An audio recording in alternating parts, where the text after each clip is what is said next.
água. Está me ouvindo agora? Estou te ouvindo. Boa noite. Boa noite. Já ia desligar. Já é o quê? Só eu desligar, 19h37. Eu te avisei que eu tinha um exame para fazer. Sei, mas cadê o resto do grupo, né? Não sei, Efraim. A gente não pode cobrar nada de ninguém. Boa noite, Elisa. Boa noite, Consuelo. Eu também vou faltar, ué. Vou aproveitar. Não adianta eu ficar aqui sozinho, né? Porque eu não consigo gravar sozinho. Se eu conseguisse, eu não ligava, não. Eu ia gravar e ir embora. Não consegue gravar sozinho? Não, o Skype não aceita, não sei porquê. Já tentei. É mesmo? Eu estava tentando. Mas olha só, eu tô perguntando mesmo porque eu não sabia disso também. Também não, já estou tentando há tempo. Então, sozinho, começar a fazer a prece, lia e ir embora, né? Mas não consigo, não aceita gravar de jeito nenhum. Interessante, não sabia disso, viu? Mais uma informação que eu desconhecia. Está tudo bem. Quem vai fazer a prece hoje? Você. Não? Eu fiz agora. Mas agora quando? Quem fez Você foi eleito, Afrânio. Deixa de ser chato. Faz a prece aí e não reclama. Tem uma treliza no grupo. Não, brincadeira não. 2 contra 1. Vamos lá, então. Mais uma vez, Senhor, agradecemos a grande oportunidade que nos dá de estarmos mais uma vez, mais uma noite aqui reunidos em seu santo nome. Pedimos, Senhor, que tenhamos uma boa noite. Pedimos por todos nós que estamos aqui presentes, pelo restante do grupo, alguns virão, outros não poderão vir, e todos também sejam abençoados e se beneficiem dessa energia tão boa que neste momento está aqui conosco. Senhor, como os bons pedintes, queremos pedir não só por nós do grupo, mas por aqueles que sofrem, aqueles que estão doentes, aqueles que não têm lar, aqueles que estão desempregados, por todos, Senhor, por toda essa humanidade que está tão confusa por este momento de transição. Que possam todos receber as suas ondas de amor, todos se harmonizarem, se equilibrarem, para melhor passar por este momento tão conturbado. Agradecemos, Senhor, por estarmos sempre aqui reunidos, sempre aprendendo um pouquinho mais do seu Evangelho. Estamos sempre em busca de algo. E este algo sabemos que só vamos encontrar através das suas verdades, do que nos deixou, os seus ensinamentos. E, finalmente, Senhor, agradecemos também aos nossos irmãos espirituais aqui presentes, que eles possam nos ajudar, nos intuir, para melhor compreensão de tudo aquilo que vamos hoje estudar. E para aqueles outros irmãos que estão aqui conosco aprendendo, como nós, também possam melhor compreender tudo que vai ser aqui falado. Que assim seja, graças a Deus, Senhor. Bom. Graças a Deus.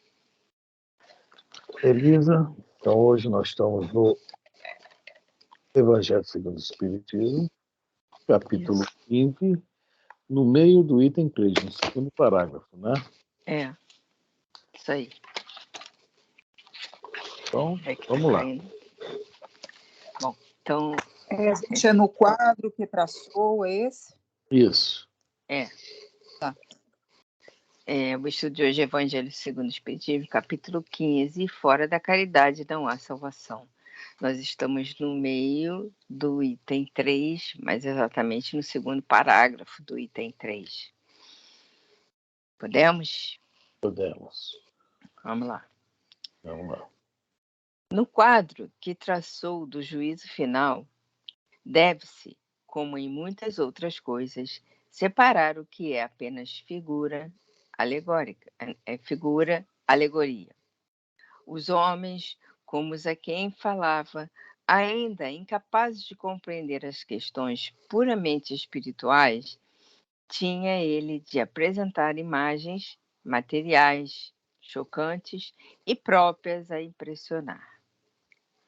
Para melhor apreenderem o que dizia, tinha mesmo de não se afastar muito das ideias correntes, quanto à forma, reservando sempre ao porvir a verdadeira interpretação de suas palavras e dos pontos sobre os quais não podia explicar-se claramente. Até hoje ainda está assim, né?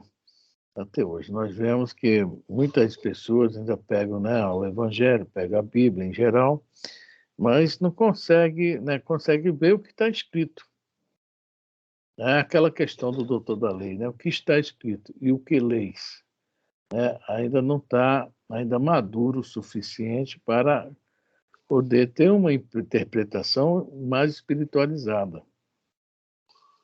Então Jesus sabia que não adiantava muito ele, né, forçar a barra, que aliás ele forçou, né, mas de uma forma ele usou que é uma linguagem bem concreta, uma linguagem bem simples, para que todos naquela época o entendessem, né, e cada um entenderia do seu nível. Aqui no início do Evangelho, lá na introdução, né, Kardec fala sobre isso. Né? Na introdução, cadê a introdução? Introdução.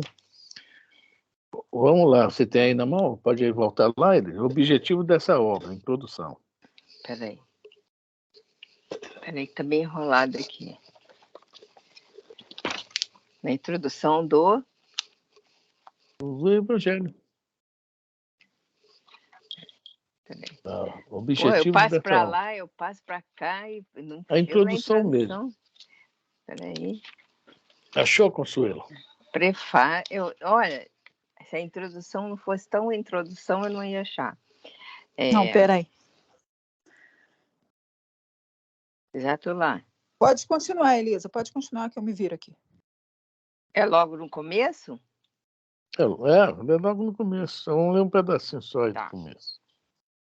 Podem dividir-se em 5 partes as matérias contidas nos evangelhos. Olha lá, 5 partes. Vai. Os atos comuns da vida do Cristo. Os milagres. 2. As predições. 3. As palavras que foram tomadas pela Igreja para fundamento de seus dogmas.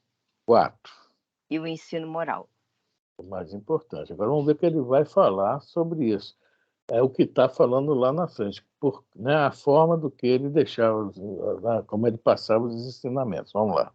As 4 primeiras têm sido objeto de controvérsias. A última, porém, conservou-se constantemente inatacável. Por quê? É justamente isso que está falando lá. A dificuldade da compreensão.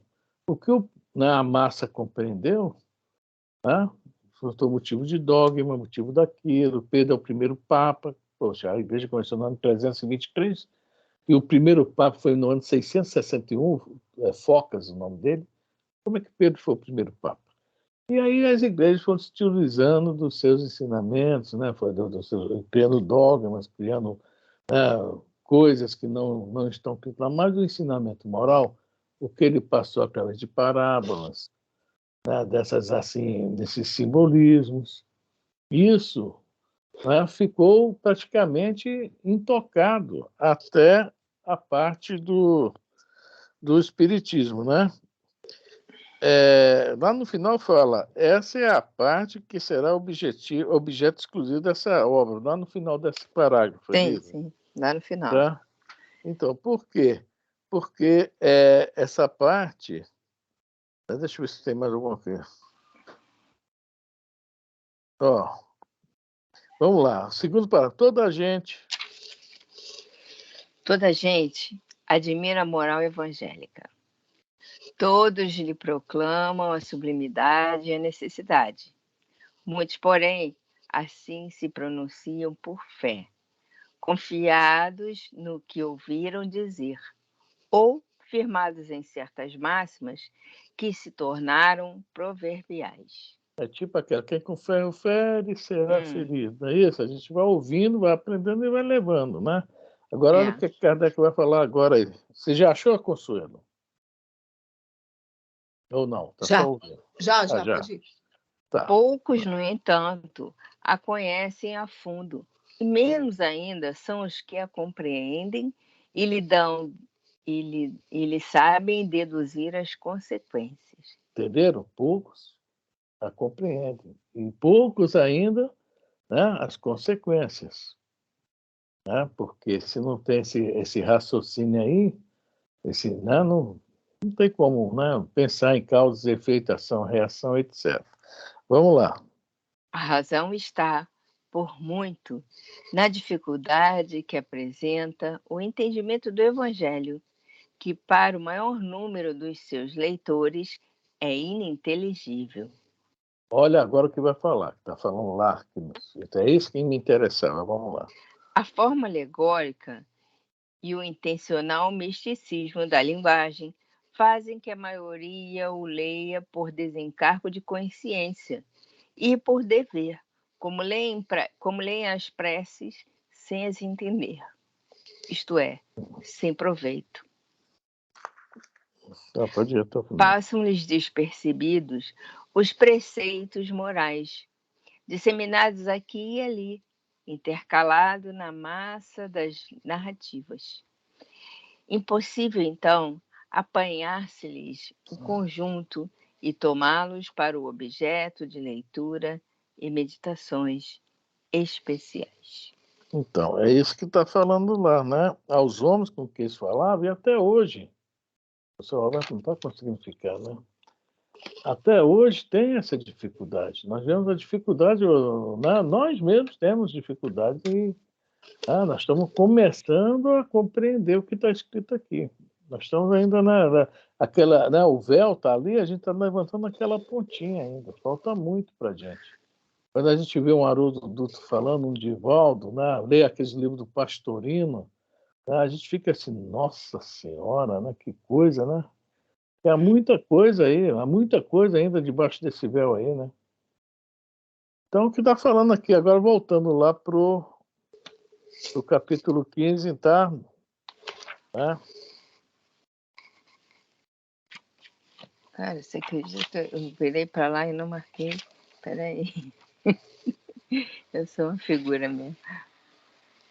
Já achei. Então, vamos ler. Há homens como os que a quem falavam, só para a gente entender. Peraí, vou voltar. Melhor, 10 por B, quanto a forma, o por B. Então, volta aí, no quadro, lá no início, no quadro que catou. No quadro que traçou do juízo final, deve-se, como em muitas outras coisas, separar o que é apenas figura, alegoria. Nós temos dificuldade até hoje, tá? Vamos lá.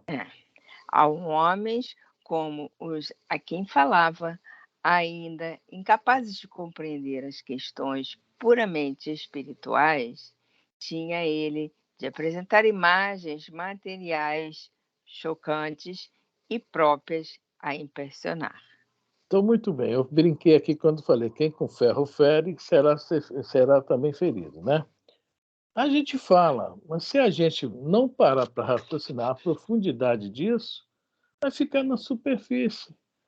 Mas por que será ferido? Como é isso? Né? Por que essa, né? Todo esse mecanismo, como é que é? É um mecanismo. Se chama lei de causa e efeito. É todo um mecanismo por trás disso. E lá naquela época, ele não podia se aprofundar nisso, mas ele deixou tudo aí. Está tudo aí. Nós é que temos que nos melhorar, né? Nos melhorar não, eu falo assim, vamos falar outra palavra, né? Nos esforçar para entender.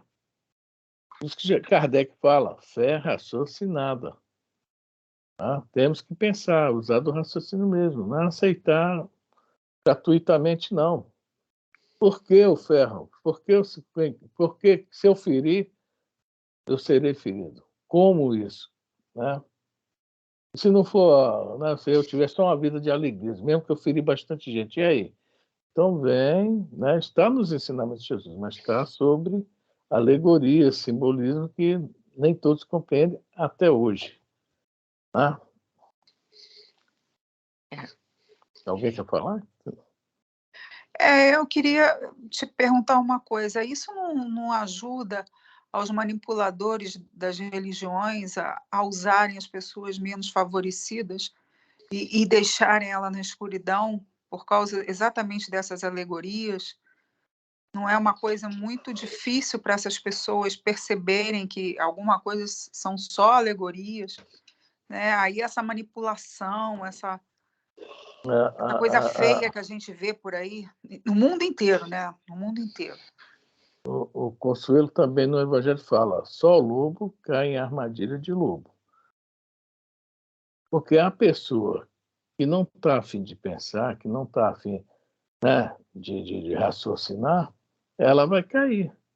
E toda vez que acontece que lá dentro mesmo, de qualquer lugar desse, qualquer instituição dessa religiosa, né, o cara começa a enxergar muito, ele não fica, ele sai. Ou é expulso até, né, de uma certa forma. Né? Então, cada um está no seu nível evolutivo.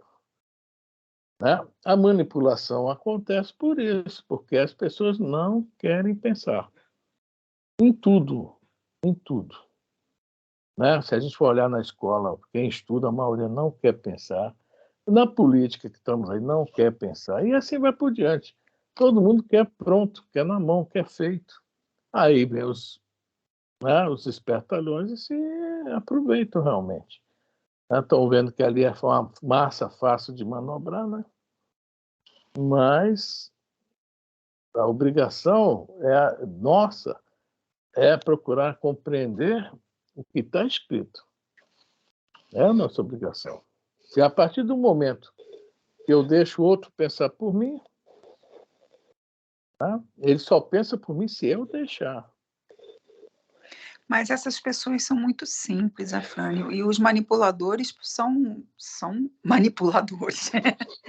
São extremamente Tem o inteligentes, né? magnetismo, tem isso tudo, eu Tem sei o disso, dom da palavra, tem uma opção de coisa, né? mas estão aí, veja bem, eles, né, vão ter o deles, né? E os que estão aqui também, que são muito simples, eles têm que, mesmo sendo muito simples, procurar, né?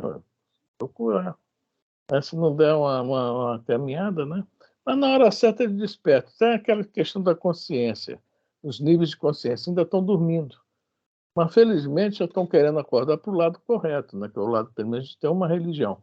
Mas o grande problema também que isso causa, nós vamos ver, olha só, tem um livro do Hermínio Miranda, que quando Jesus mandou os 70, né, para ir pregar, está lá no Evangelho, veja bem, agora, né, coisa de 50 anos, 40 anos atrás, numa reunião mediúnica, um espírito daqueles 70 se sentiu traído pelas dificuldades que encontrou no meio do caminho.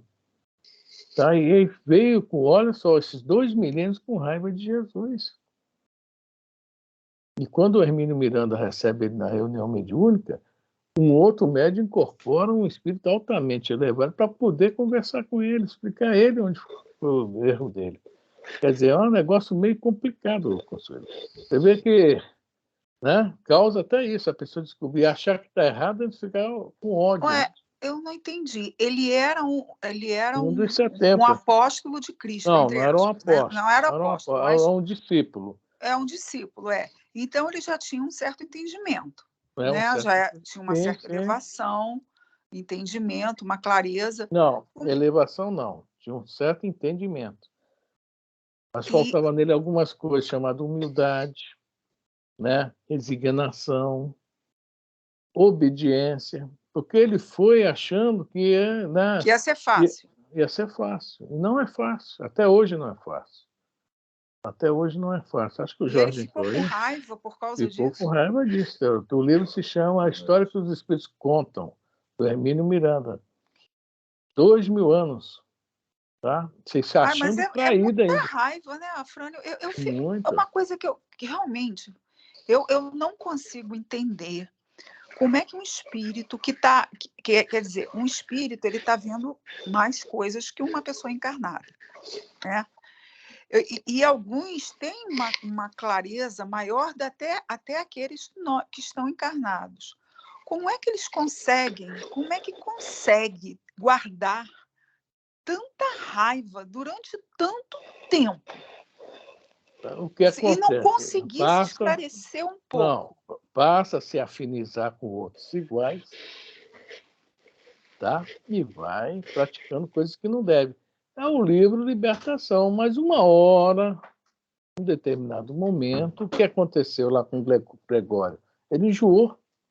Aí sim, quando ele enjoa daquilo, ele começa a pensar, né, no outro lado. Poxa, será que eu estou certo, que eu estou errado? Foi o momento que a mãe dele conseguiu, né, resgatar ele das trevas. Ele era chefe lá, não era um qualquer. Olha só a história, entendeu? Ele foi um papa. O Gregório foi um papa. Não era um qualquer papa, né? Mas também. Mas isso aí veja bem, a trajetória de cada um, né? Fica difícil. Cada um tem suas ideias, seus ideais. E aí vai ser aquele outro que tem no livro. Oh, meu Deus, qual é o livro? Tem um livro do André Luiz, tem um também que se sente traído. É o. Esqueci o nome do livro, meu Deus. Acho que é o Marinho o nome dele, o Padre Marinho. No Obreiros da Vida Eterna. Isso mesmo, ele também se sentiu traído. E a culpada, que se julga culpada, é a mãe dele, que ele não queria ser sacerdote e ela obrigou. E ele se afundou mais. Quer dizer, tem tanta história aí disso que fica difícil a gente falar por quê, ou por que sim, por que não. Mas cada um é cada um, né? Vai aprender com o tempo. Aí volta.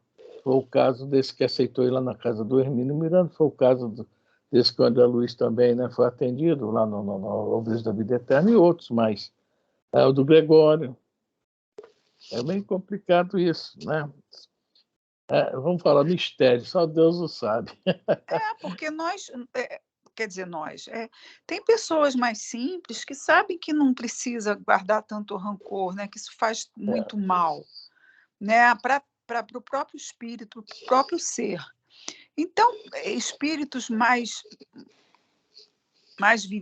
vividos, mais esclarecidos, também deveriam sentir isso, né?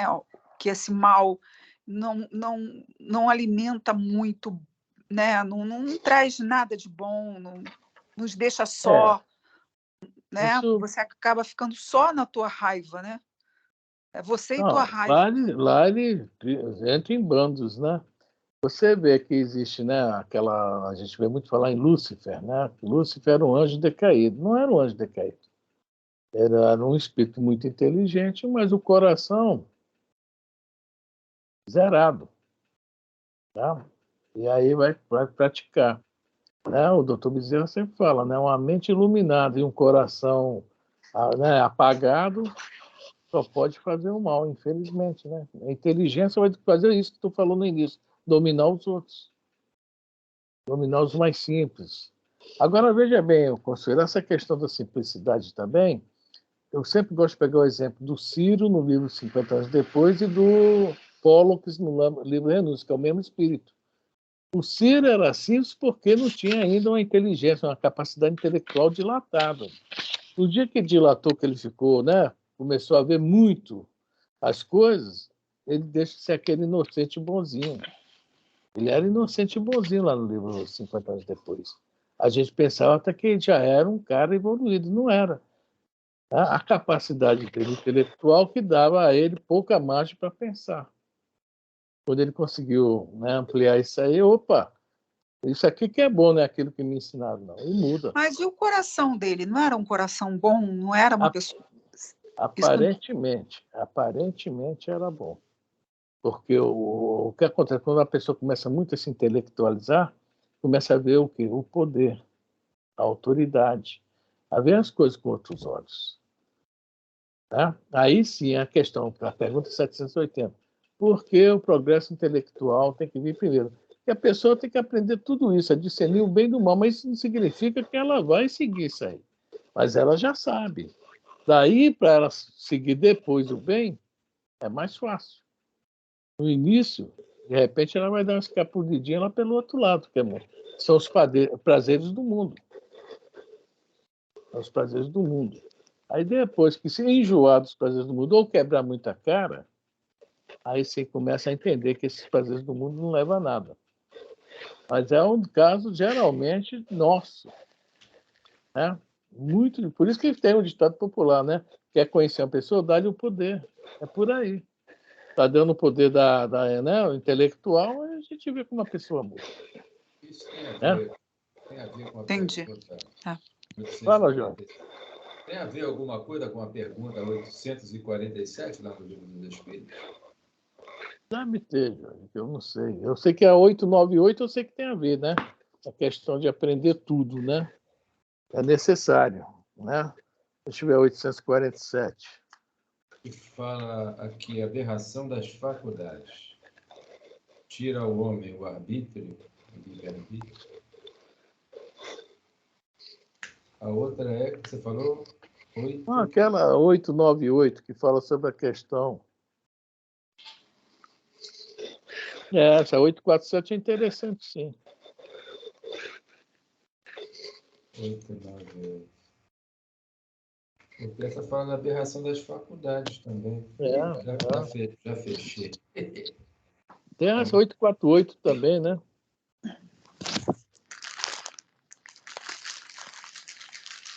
Caramba, está fechando tudo? Por quê? Fechando Você não aqui, tá... Boa noite, prima. Vamos ver a... Deixa eu ver.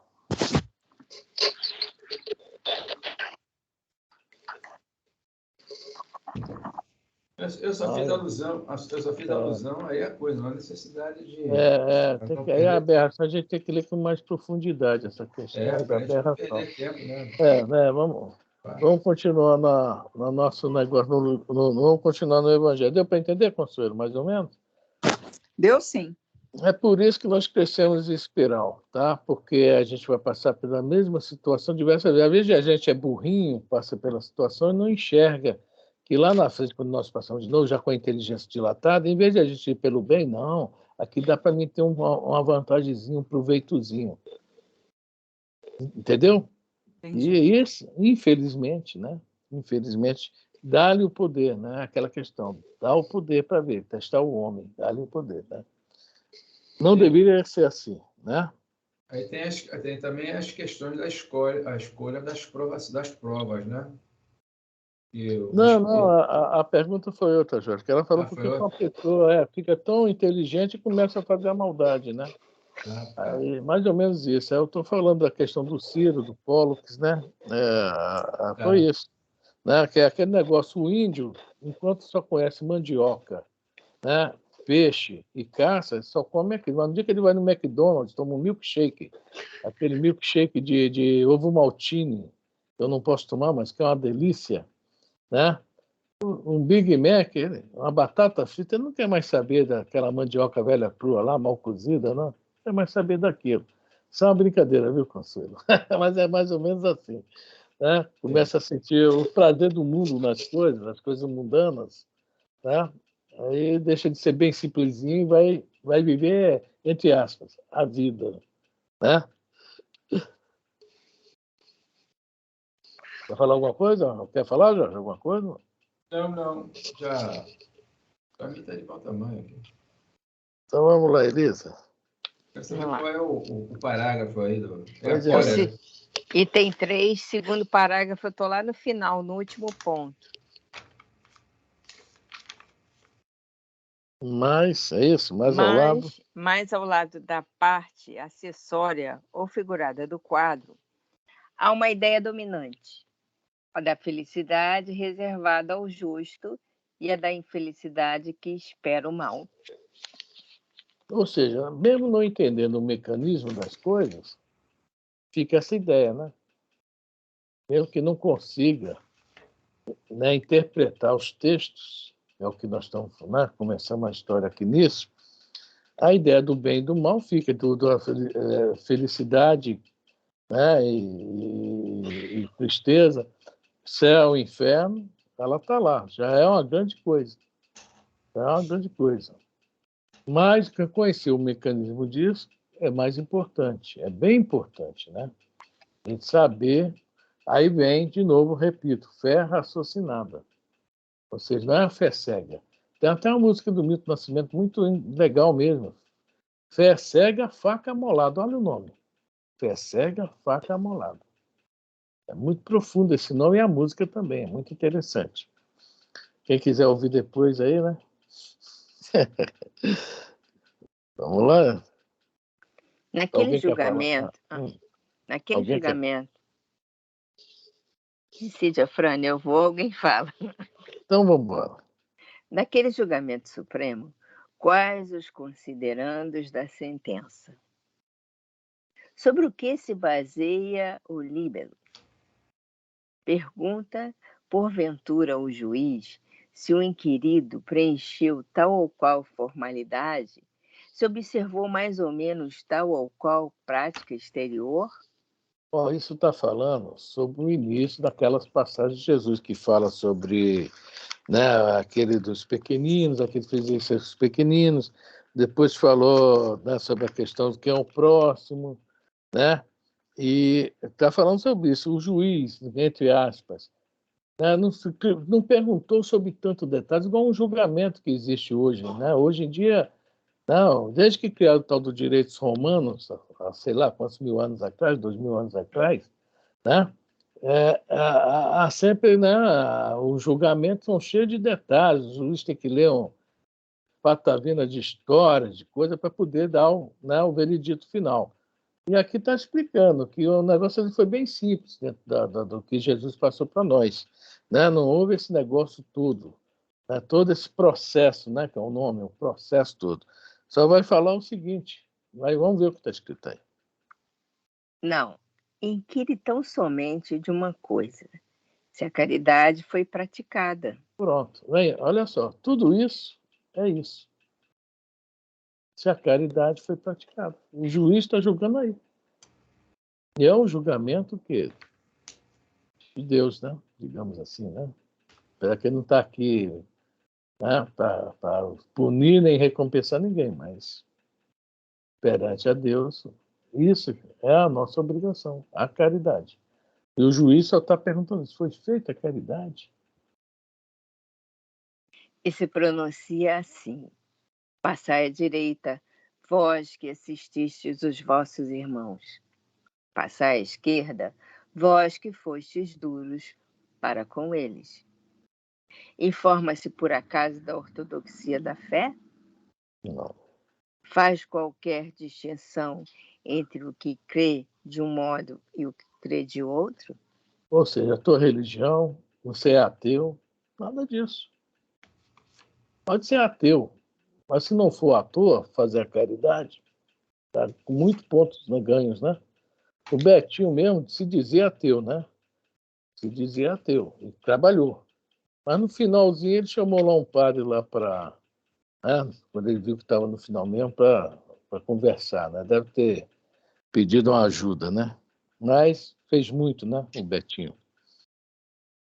Não, pois Jesus coloca o samaritano, considerado herético, mas que pratica o amor do próximo, acima do ortodoxo, que falta com a caridade. Não considera, portanto, a caridade apenas como uma das condições para a salvação, mas como a condição única. Se outras houvessem a serem preenchidas, ele as teria declinado.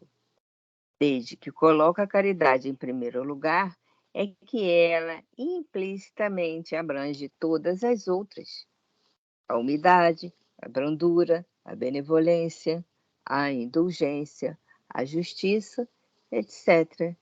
E porque é a negação absoluta do orgulho e do egoísmo. Bem explicadinho, né? Bem, bem mastigado. Esse tal de única aí que eu não gostei, a condição única. Olha, um casinho para se pensar, viu? Por isso que fala, né? O Kardec fala, fé raciocinada. Tá? Então, se formos olhar todo o Evangelho, aliás, antes de Jesus, uma vez chegou um cara lá querendo, tinha os dois grandes mestres de Israel na época, Shammai e Hillel, né? Querendo balançar o coreto dele, e chega para Shammai, sobre o Antigo Testamento, que se chama de Tanakh, né? Me diz como é que eu posso aprender o Tanakh, né, o Antigo Testamento, todo assim, num momento único. Assim, por exemplo, eu levanto um pé até alcançar e botar o pé no chão. O que é que eu posso expressar no Antigo Testamento? Diz que o Shammai era meio brabo, né? Gostou não, botou ele para correr, e o resto eu não sei o que aconteceu, não. Eu não vi esse making off, mas eu imagino. E ele riu, o rapaz sei lá rindo, né? Agora eu vou pegar o Hillel. Chegou lá no Hillel, fez uma pergunta, o Hillel olhou para ele, ele levantou o pé. Quando ele terminou, pousou o pé que se cansou, ele, e aí, Léo? Ele fala, ame. Ele, pô, mas só me fala isso? Ele, não, tudo que está escrito aqui significa isso, amor. Tá? Amor. O resto são acessórios. Mais explicado que isso. Tá? Como é que fala? A visão do Hillel. E agora, no mandamento maior, nós vamos entender o Hillel. Essa questão aqui, que vem agora no item 4, o mandamento maior. Né? Porque se a gente for olhar tudo, a lei é de amor. Jesus simplesmente enfatizou ela com muita força. Mas essa questão do mandamento maior é amor. Nós vamos compreender algumas coisinhas, vamos conversar um pouco sobre ela. Alguém quer comentar alguma coisa? Por isso que a gente fala, se a gente seguir só os 10 mandamentos que estão lá atrás, já estava bom demais, né? Só os 10 mandamentos. Ninguém fala nada? Eu sigo um, sim. Prima, você está muito calado. Qual o mandamento você segue, prima? Tá difícil, hein? Não sei Tô qual é o mandamento. pensando, mas tá difícil de achar. O da palmatória, né, prima? O da palmatória. Né? É, o do castigo. Isso, tá vendo só? É A dente gente... por dente, olho por olho. Aqui se faz, aqui se paga. Isso. Se não O ferro... estudar, não tem merenda. Quem com ferro fere será ferido, só isso que a gente pensa, né? É. Então vamos lá, o mandamento maior, item 4, né?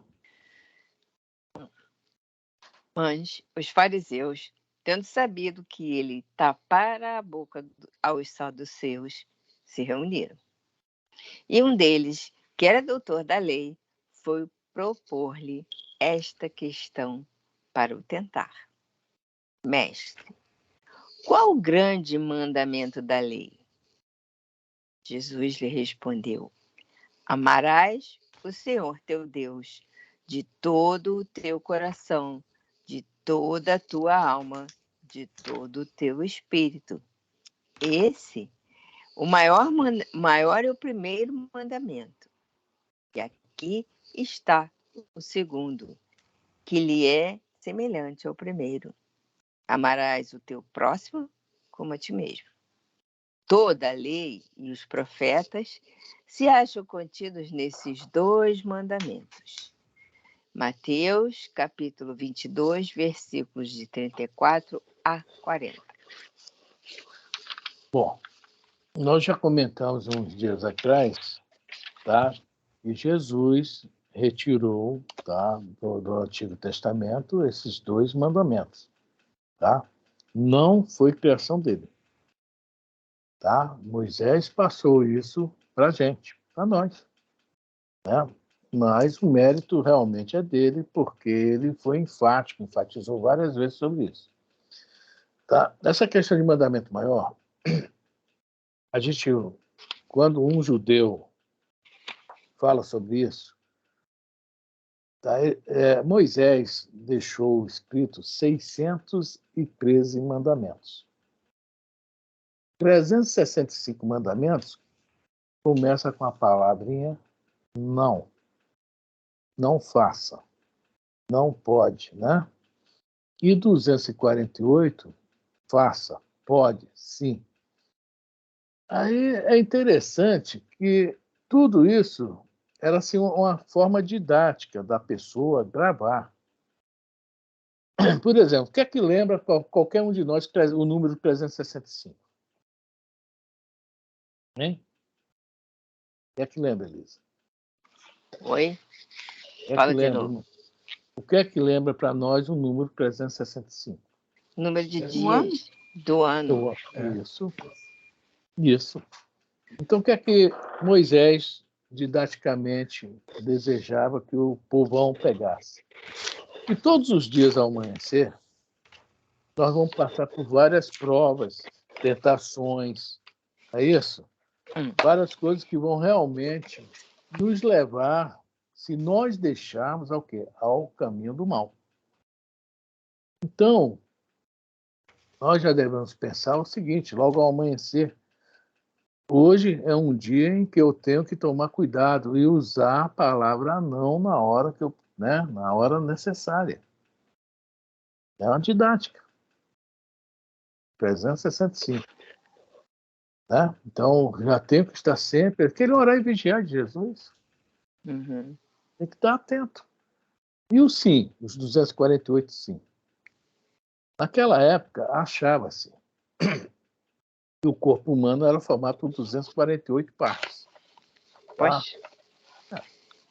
Vocês estão certo ou errado. Né?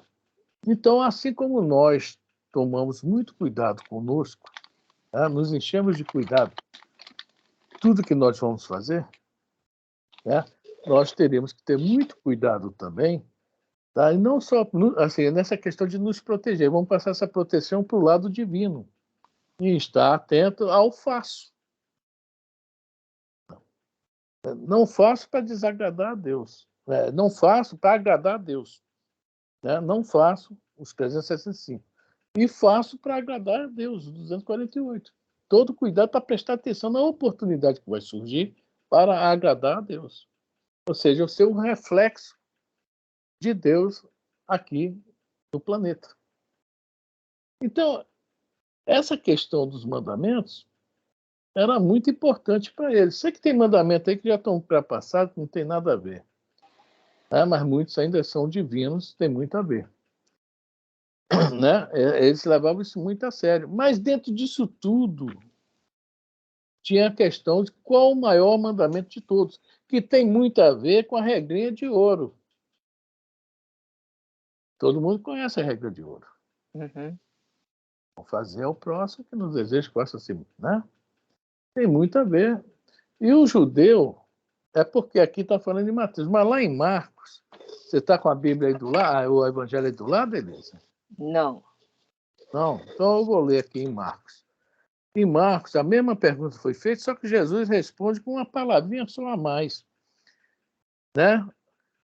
Quando pergunta qual o primeiro de todos os mandamentos, Jesus responde, o primeiro de todos os mandamentos, olha só que ele fala, ouve, Israel, o Senhor, nosso Deus, é o único Senhor. Tá?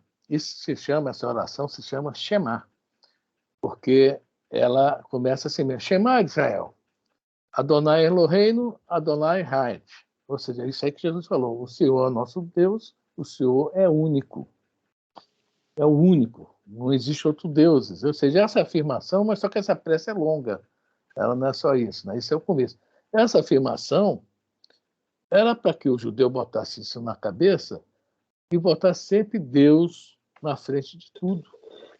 Por isso que era o mandamento maior. Você lembra que nós falamos sobre aquelas franjinhas que tinha bordado também na roupa dos judeus? Toda vez que ele olhasse para a franjinha, é o tzitzit, para se lembrar dos mandamentos de Deus. Olha só. Então, o judeu, dentro da ideia dele, daquela época, como ele era praticamente o único monoteísta que existia no planeta, ele queria também né, ser o reflexo de Deus aqui entre nós. A maioria não era, infelizmente, mas alguns conseguiam ser. Se a gente pegar o Antigo Testamento, o Evangelho, nós vamos ver que muitos judeus eram bons, eram excelentes. E esse mandamento maior, eles tinham na ponta da língua o tempo todo, desde que nasciam, praticamente. Né? E aqui eles estão querendo, né, mais uma vez, testar Jesus. Qual é o mandamento maior? Logicamente que Jesus sabia. Só que Jesus fez mais do que falar qual é o mandamento maior. Ele viveu o mandamento maior. Ele conseguiu viver. Ele conseguiu amar a Deus sobre todas as coisas e amar o próximo como a si mesmo. Acho que até mais que a si mesmo. Ele amou mais o próximo que a ele mesmo. Em toda a trajetória de Jesus, foi o que ele fez, um demonstrativo do mandamento maior. Né? E aí vem o que está falando aqui Deus, né? Mexe com o mau mandamento. Aí fala, amará o seu teu Deus de todo o coração. Onde é o simbolismo dos nossos bons sentimentos? Onde está? Coração. Mas também pode ser a fonte do mal.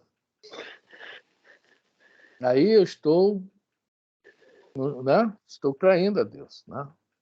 Mas o ensinamento é esse. Coração, virtudes, bons sentimentos. Ou seja, o coração tem que estar junto com isso aí. Né? Depois de toda a tua alma. Aí nós vamos ver, por exemplo, né, os mártires do cristianismo.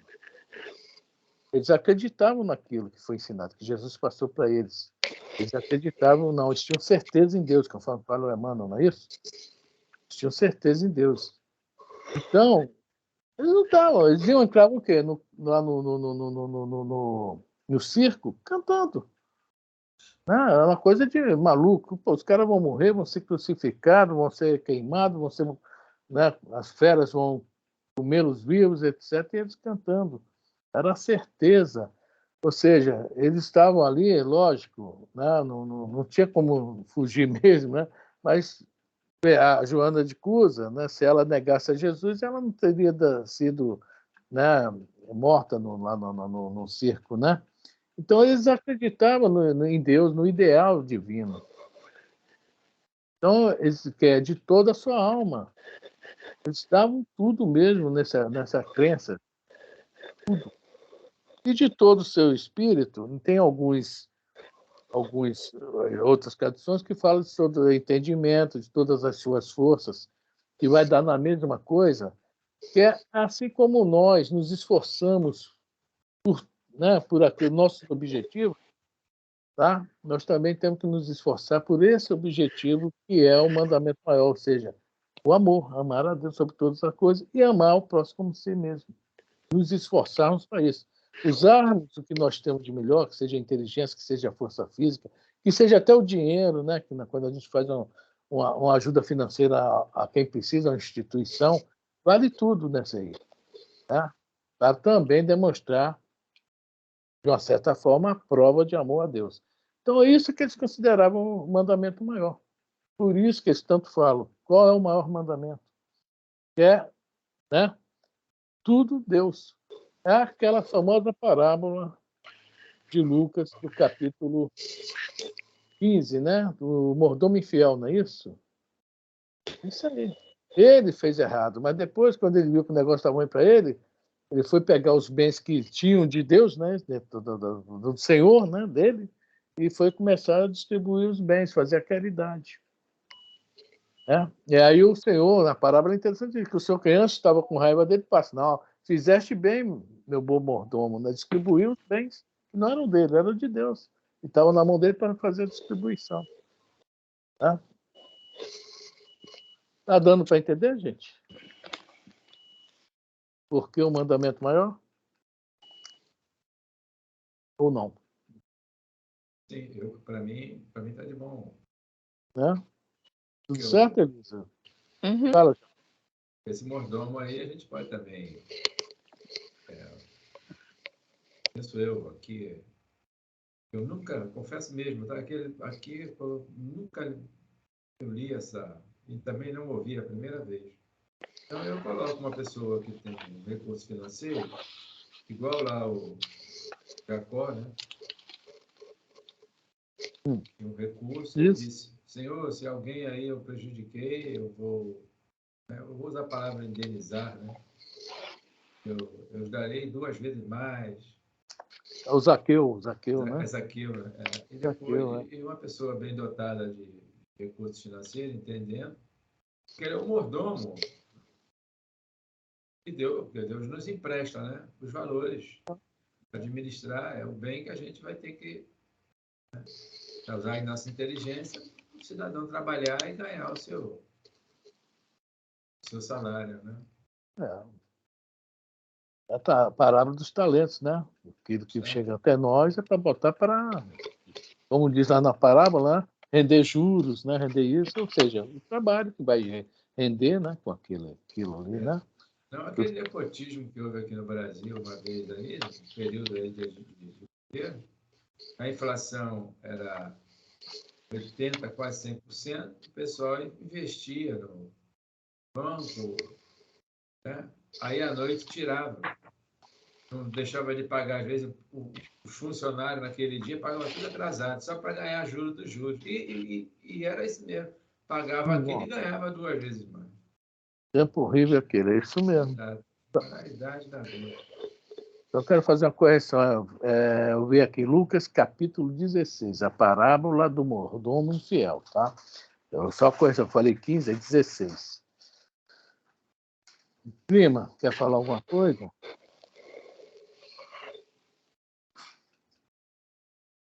Não, por enquanto você está falando tudo certinho. Pode seguir. Consuelo, tudo bem, Consuelo? Tudo tranquilo. Então, só para ensinando encerrar. direitinho. Só para encerrar, é isso aí que eu quero falar. Esse mandamento maior, para nós também, tem que ser o maior, porque significa. O Emmanuel que gosta de usar, naquele livro Pensamento e Vida, né, a mente é o espelho da alma. É isso que ele fala, Jorge? Você que já leu o livro? A mente é o espelho da alma. Então, é que nós também sejamos, vamos refletir Deus. E conforme está falando o mandamento aqui, é amar a Deus, amar o próximo. Não está falando temer a Deus, que a gente vê muito isso aí na rua aí. E também no Antigo Testamento tem muito essa palavra temer. É que era necessário, conforme fala aqui no Evangelho segundo o Espiritismo, naquela época usar algo mais forte. Mas tudo que vem de Deus é amor. Por isso que o mandamento maior é amor. Né? E o Hilel estava certo. Tudo que está na Bíblia é isso. Ame. Tá? Tudo que está contido lá na Bíblia é amor. Desde o Antigo Testamento. Com Jesus, o negócio, né, fortaleceu mais ainda a ideia. Né? Que ele viveu, diferentemente dos outros que trouxeram a ideia. Ele não, ele viveu a ideia. Né? Alguém mais quer comentar alguma coisa? Só mais uma coisinha aqui para completar. Lá no final ele fala: toda a lei e os profetas se acham contidos nesses 2 mandamentos. Todas as leis e os profetas existem no Antigo Testamento. Os livros das leis, que eu já falei várias vezes, são os 5 primeiros livros, a Torá. Tá? Existe o livro dos profetas e existe os livros dos escritos, né? Que é aquele Salmos, etc, etc. Ou seja, está tudo contido nesses 2 mandamentos. Se a pessoa já vive isso, é que nem os Espíritos falam lá daquele juiz, lá do julgamento de Jesus, né? Já pratica caridade com certeza, já é humilde, é isso, né? Todas aquelas virtudes que estão lá. Tá? Então está tudo contido aí. Tudo contido. Agora, o bom do negócio, que eu acho, é a gente estar aqui batendo cabeça para aprender, né? Que é praticar, tem que aprender muito para praticar depois, né? Ok? Aí, semana que vem, a gente começa já a explicação disso aí, no item 5. Sim. Tá legal? Ou querem ler agora o item 5? Mas já está muito em cima, né? Já são 8h31 para ler o item 5. Pois bem. Ok, então é Para ler isso o aí. item 5, o estudo tinha que ir até 9 horas. Não, lá embaixo está no item 5. Fora da caridade não há salvação. Tá? Onde está a famosa frase que a gente escuta durante o tempo todo na doutrina espírita, né? Está aqui. E é isso aí. Fica para a semana que vem, né? Todo mundo quieto? Não tem muito o que falar. Todo mundo pensando, como é que eu vou refletir Deus? É por isso que a gente fala que a lei de amar o próximo como a si mesmo se completa no amor ao próximo. É onde nós vamos refletir Deus. É isso? Eu não posso refletir para mim mesmo. Aí vem a lei de sociedade lá no livro de falando, ninguém pode viver isolado. A gente só vai crescer com nossa vida de relações.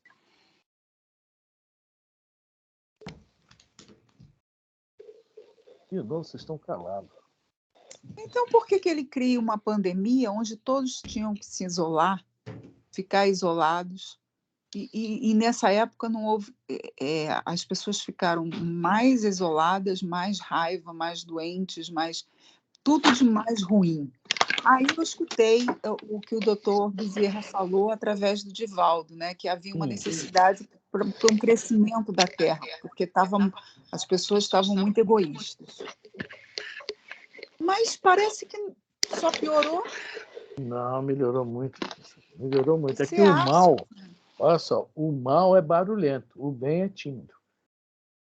Quem faz barulho, o mal faz muito barulho. O bem não, ele age devagar. Aquela parada ali foi para reflexões. Aquela parada ali foi para meditar. Agora, muita gente não compreendeu isso, né? Infelizmente, desencarnou muita gente, muitos, né? Mas não meditou, não parou. E foi assim, dá uma paradinha, dá um break aí, né? Vamos dar uma... E vamos meditar. Mas alguma coisa tinha aí, né? Porque aconteceu, tinha alguma coisa por trás disso. Talvez a gente ainda não saiba. Esse desencarne coletivo em massa, né, pode ter sido também para o quê? Esses desencarnados também, conforme Kardec fala lá na Gênese, né, muitos deles também vão para lá o quê? Para se reforçar, reencarnar já com novas ideias também, para ajudar a humanidade que ficou. Aí foi muita gente, né? Quer dizer, o motivo era para a gente refletir um pouco na vida, né? Para muita gente realmente não adiantou, mas nós mesmos, desde que veio a pandemia, nós adotamos aqui o Skype, né? Estamos aqui 3 vezes por semana. Não paramos, acho que se parou 1 ou 2 semanas nesse tempo todinho, foi muito, né? E Acho assim que como só a paramos gente, no Natal, no Ano Novo. nem no carnaval nós paramos, né? Não. Porque assim como a gente, tem N grupos por aí, N pessoas por aí que, né? Ou seja, nós não estamos, acho, fazendo mal nenhum a ninguém, né? Nós estamos fazendo até um bem a nós mesmos, pelo menos, né? Então, era para o povo se conscientizar. Mas... Eu vinha falando sobre isso no carro com o Nelsinho. Que eu falei assim, quando chegar em casa, eu vou direto entrar no estudo. Eu ainda fui dar remédio para as gatas, mas já fui ligando aqui o iPad enquanto fui lá. E vou entrar no estudo, só vou sair 8h30.